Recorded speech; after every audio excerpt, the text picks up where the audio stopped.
Hi everyone, my name is Vicky. I am currently a rising junior at Northwestern University, and this summer it is my greatest honor to intern at Seattle Mayor Office Innovation and Performance Team. And the project that I am working on is Seattle Public Safety and Economic Revitalization. Without further ado, let's get started.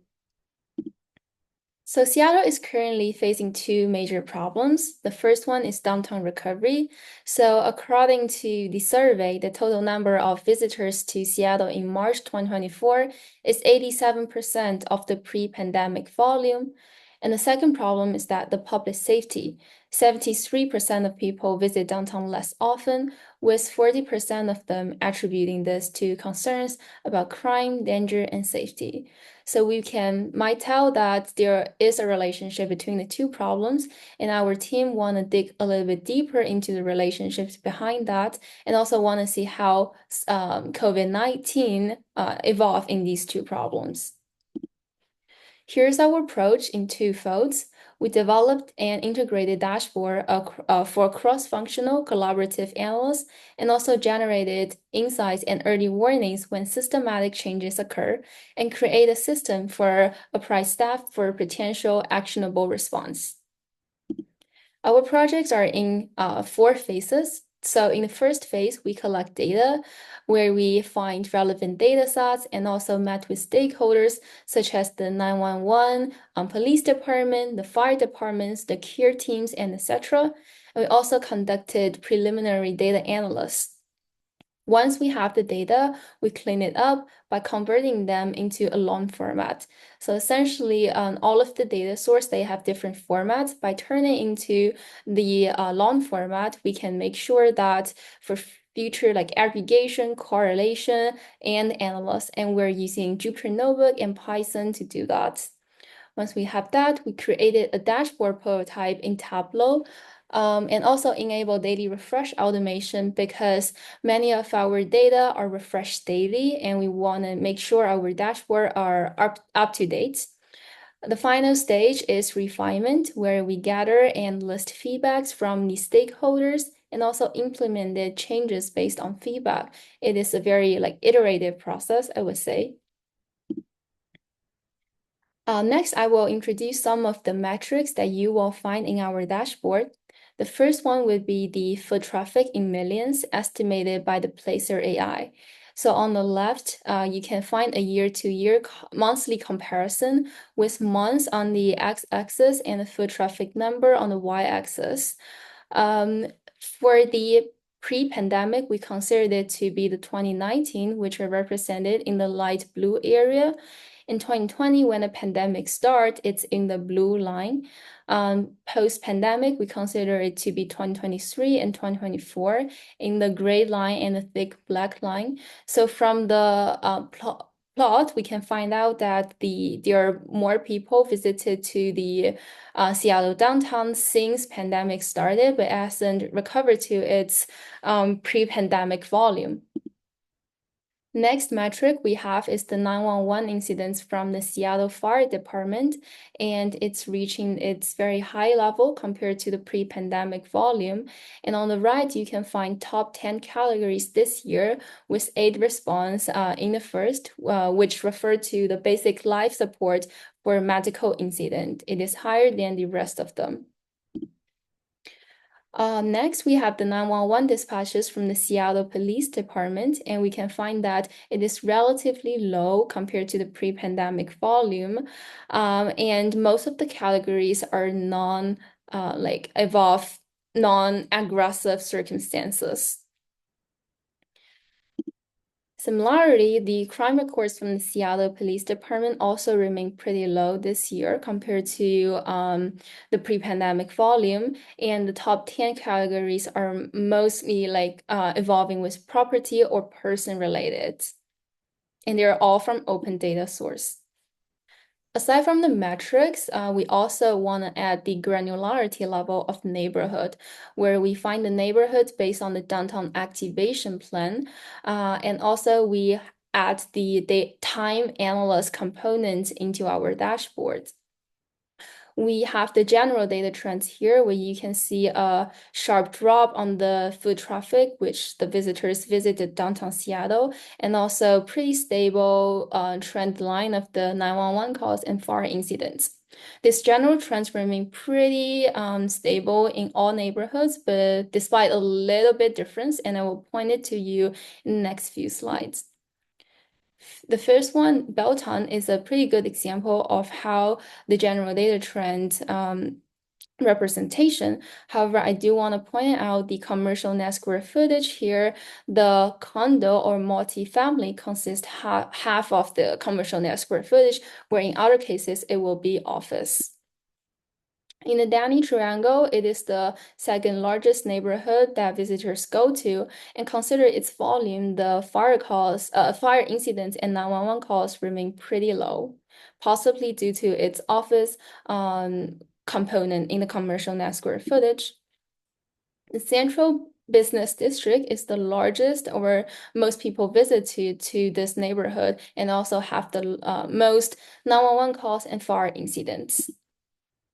In Pioneer Square neighborhood, you might notice something different in the 911 calls because it has been a steadily drop or like decrease throughout the year. On the other hand, International District saw an increase in the fire incidents and 911 calls, and also the retail make more than half part of the commercial net square footage. Last but not least is the Stadium District, where we can see a sharp drop here in 2020 when the pandemic starts, and the 911 calls and fire incidents remain very, very low compared to other neighborhoods, possibly due to its commercial net square footage components. So with all of the TAM analysts on granularity level, here's a chart of the comparison of our dashboard features and visual analytics approach. And I will give you a short demo of our dashboard. So here is the overview of our dashboard. The first tab is Explore, where you can explore different metrics you want, and you can select metrics here. All of the metrics that I mentioned before, and also you can customize the color key as well as the year you want to choose. If you click by category, then all of the charts plots will change accordingly. Similar thing happened to the neighborhoods. If you choose one or choose the few, then you can see the comparison component in the plot. Once you explore different metrics, we offer the second tab, which is the comparison, where you can choose two metrics and also the subcategory of the metrics, and to see the correlation coefficient as well as the scatter plot here in the dashboard. So here is a demonstration of how you can put the subcategory into it and how the plot will change accordingly. And you can still customize the color key and the year of reports. The third tab is the safety tab, where it's a one-stop shop for all of the safety metrics the stakeholders want to see. And we offer the granularity level of the neighborhood as well as the subcategories. Last but not least is our alert tab, where you can select the baseline, upper control standard deviation, as well as the metric. Once you selected them, the dashboard will tell you in which neighborhood, which subcategory there is abnormal circumstances. And all of the abnormal circumstances are highlighted in pink, so the stakeholders can find them and troubleshoot the issue. Okay, so going back, the future directions, we want to assess impact on decision-making process and also explore further user case possibilities, whether it's in the team itself or public, or share it in the public wise. Also, we want to convey information clearly to the audience, and also, as I mentioned before, it will be an iterative process. So what I learned in this fellowship, I definitely learned a ton. I understood the public sector dynamics through the meetings and also the projects itself. I also enhanced technical problem solving skills such as Jupyter Notebook, Python, and Tableau, as well as I built valuable professional relationships throughout the way, whether it's in the team itself or in coding it forward meetings or with my connections, well, the connections with my mentor. So I definitely learned a lot in this fellowship. And this is the end of my presentation. If you have any questions or comments, feel free to ask or leave. Thank you.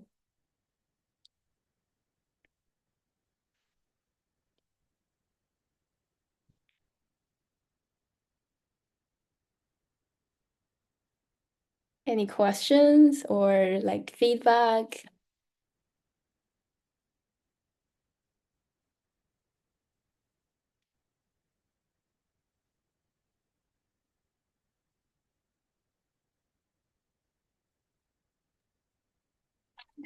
Question. My name is Hannah. I just joined the Coding It Forward team and actually relocated to Seattle about a year ago. So this is really interesting to me.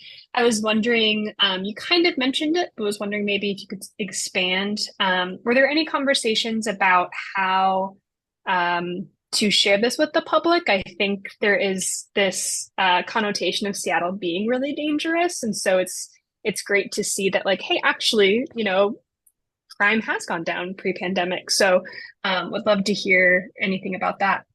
I see. That's a pretty good question, and I will sh maybe share the screen of the dashboard that we have. So currently we are using this dashboard internally, and we have set up a few meetings with stakeholders, as I mentioned before, like 911, police department, fire departments, care teams, and etc. And we wanna know what their needs first, and then later, maybe we will add the component of like block groups instead of neighborhoods. So it will give our like further granularity into the geospatial data that we have. And that might be something interested to the Seattle downtown residents, I would say.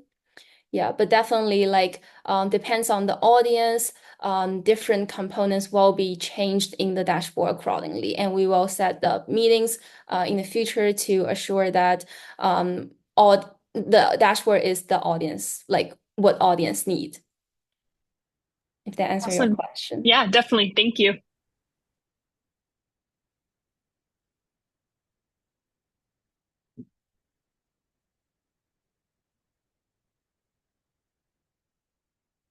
Any other questions? There's a question in there from Sasha. Will the data be updated manually or automatically? Oh, as I mentioned before, they will be updated automatically because we connect it to the connect to the API, connect to the data via API. As I mentioned here. Oops. Yeah. And most of the data, such as the like all of the safety metrics, the data were updated daily via the open data, Seattle open data. And by connecting them with the API, then all of the data in our dashboard will be refreshed automatically, like every day.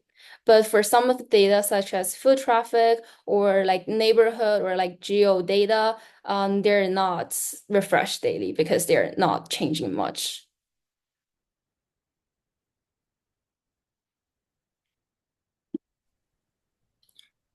I had a question about the, excuse me, the scatter plot Hmm. visualization that you had. I saw that you had like a correlation coefficient Hmm. on there as well. And I always think like when making data visualizations, trying to include those statistics which might be indicating a causal relationship, without also providing any like uncertainty quantification can be difficult. So I was just curious how you thought about that when making the decision to include Hmm. something like that in the data visualization. Yeah, thank you for questioning that. Actually, that is the feedback that we received from the meetings when we met with the stakeholders earlier, and they want us to replace the correlation coefficient or the stats component here instead of into something like they are highly correlated or they are not highly correlated, if that makes sense, or like moderately correlated instead of just putting a figure here. Yeah. And I think we will get rid of that coefficient component here in the future. Great, thanks.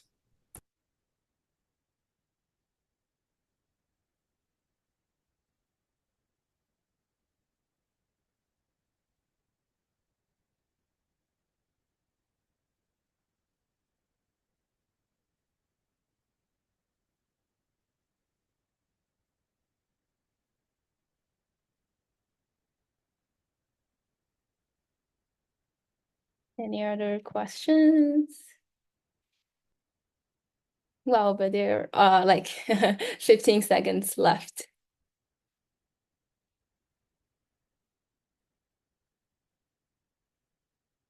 But okay, No thank you for questions, joining just well my done. session. Thank you very much. Thank you.